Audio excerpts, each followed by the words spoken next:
Hello everybody, this is Bill Stoffel and I'm going to walk you through Hidden Falls.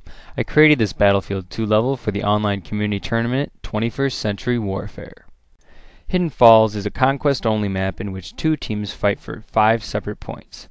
When a team holds a majority of the points, they reduce the opposing team's ticket count over time. Once the ticket count of one team is reduced to 0, that team has lost the round. Like any good Battlefield 2 map, the main bases are mirrored and provide helicopters, planes, tanks, and ground transportation for each team. With Hidden Falls, I wanted to create an underground main base for each team. Now the difficulty with this is that the Battlefield 2 engine only allows for one ground level.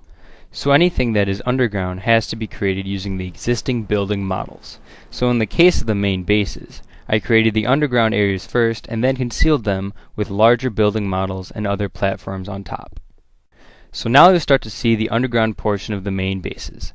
This is the main vehicle exit in which players can hop into these tanks and head over to capture a point. This tunnel then leads to the underground runway. One of the main problems I saw with most tournament maps was that the bomber seemed to be the main destructive force. Its ability to rearm while flying over a runway became too overpowered. These underground runways fixed this problem by forcing pilots to land, rearm, turn around, and then take off again. This helped balance the gameplay of the level and also provided some realism to the game. Going back down the tunnel, you will see a couple of ladder exits to the left.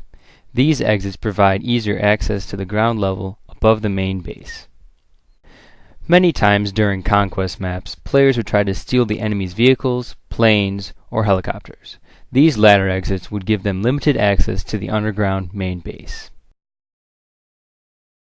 You can also see that these ladder exits are somewhat concealed from the ground level. My intentions were to make the above ground base seem like it was complete and not hiding anything below. This pathway leads up some stairs into the helicopter pads. I arranged these buildings in such a way that prevents enemies from stealing these helicopters except through these staircases. By creating the main base in this way, I help prevent common exploits, which increase the quality of the gameplay experience. Directly to the east of main base A lies Point 1. As you can see, this point is designed after an oil refinery and is well fortified by the surrounding mountains. There is one main entrance into this point and one side entrance, each with bunker fortifications. The two entrances allow for multiple fronts of attack onto this point. However, I balanced this by making the side entrance easily defendable from multiple areas within the point. Players must traverse across this open terrain undetected in order to successfully attack from the side entrance. I also created some semi-underground areas surrounding the center of this point. This tunnel, for example, leads to a ladder which is directly below the capturable area of this point. To the side of the previous tunnel entrance, I created a service entrance. Players can climb down this ladder and then crawl through this low ceiling tunnel which lies directly below the previous tunnel. The sneaky few that can get to this point then can gain access to the area above through this exit. East from Point 1 lies a desert complete with sand dunes. I wanted players to have fun driving through this desert by hopping from dune to dune. There is also a flat road for tanks which can easily be mined by the opposing team.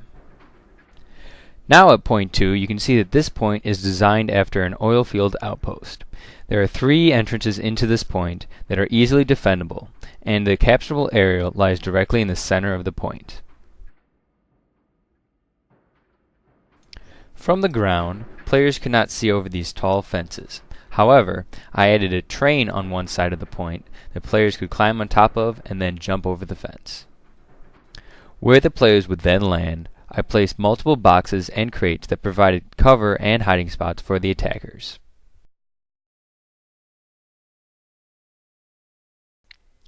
Heading southwest from Point 2, the train tracks will lead us directly into Point 3.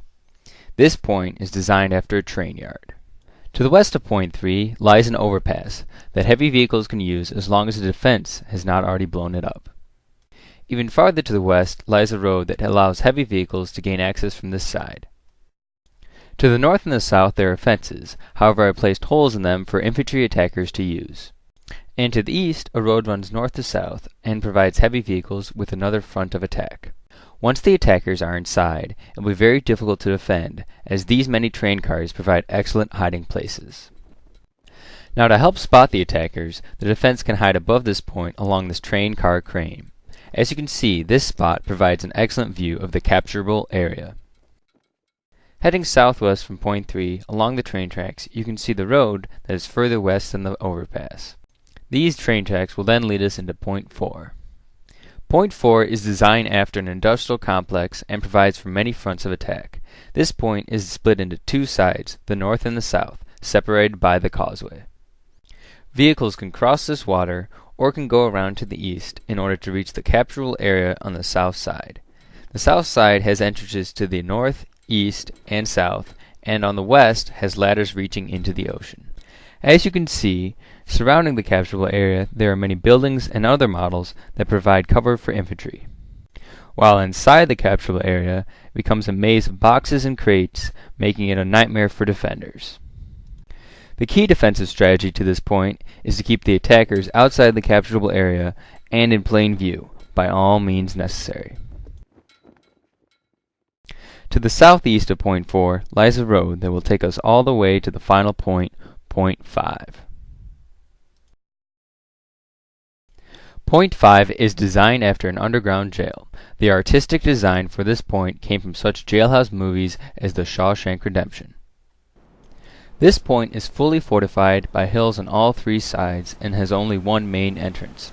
I wanted this point to feel very enclosed and claustrophobic, like a real jailhouse.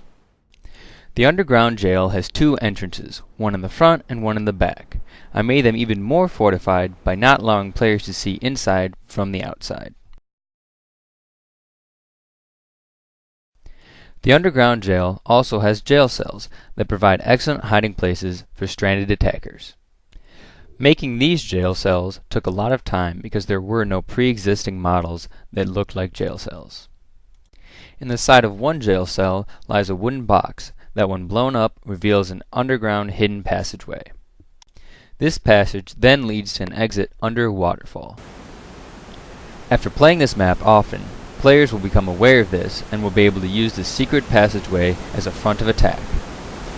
This front of attack is also very difficult because the players will not be able to see anything behind the waterfall. Above ground, there are many buildings behind which players can hide. Players can also get on top of these buildings to defend the capturable area. I always like to make the capturable area of a point feel enclosed and provide cover for all players, and this point is no exception.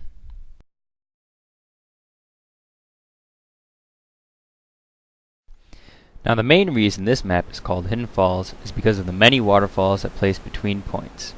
Even though I'm not an artist, I had fun designing these artistic places into my map.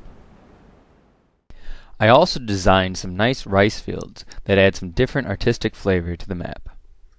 So in conclusion, I created Hidden Falls for the 21st Century Warfare Tournament, and I put a great deal of time in designing each point and making it balance with the rest of the map.